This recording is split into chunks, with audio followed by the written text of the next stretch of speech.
तर हॅलो मित्रांनो, मी दीक्षा आणि वेलकम आहे तुम्हाला माझ्या व्लॉगमध्ये. तर आज मी तुम्हाला दाखवणार आहे माझा स्टेशनरी आणि माझी बुक्स. तर बघा, हे आहेत माझे एवढे मोठे बुक्स. सर्वात पहिले हे बघा, माझी आहे हे मॅथची बुक. मॅथची किती मोठी आहे बघा ना, लेंथनी.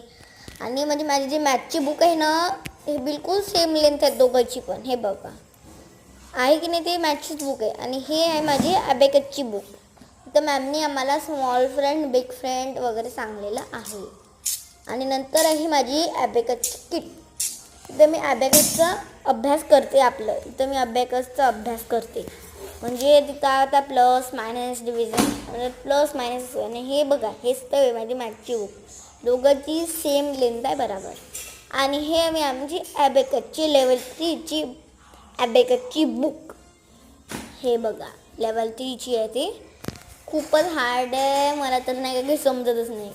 आणि हे मग माझी ब्लॅक कलरची एक डायरी पुराणीवाली. आणि माझी एक सिक्रेट डायरी. सिक्रेट नाही आहे, पण अशी सिक्रेटसारखीच आहे माझ्यासाठी. तर मी अशीच आपले फिलिंग्स वगैरे तिथंच लिहिते. मला आवडते ना ते डायरी. आणि मी ते डीमार्ट्समधून घेतली होती. तर बाय डायरी, तिथं मागे लोगो पण लागूनच आहे, डीमार्ट म्हणून. आणि नंतर हे इंग्लिश ग्रामरची, इंग्लिश आणि इंग्लिश ग्रामर मी कंबाईनच ठेवलं आहे तिथं. आणि मग येते माझा टाईम टेबल. हे मी स्वतःच लिहिलं आहे. माझी हँडरायटिंग एवढी पण खराब नाही आहे, बस ते मी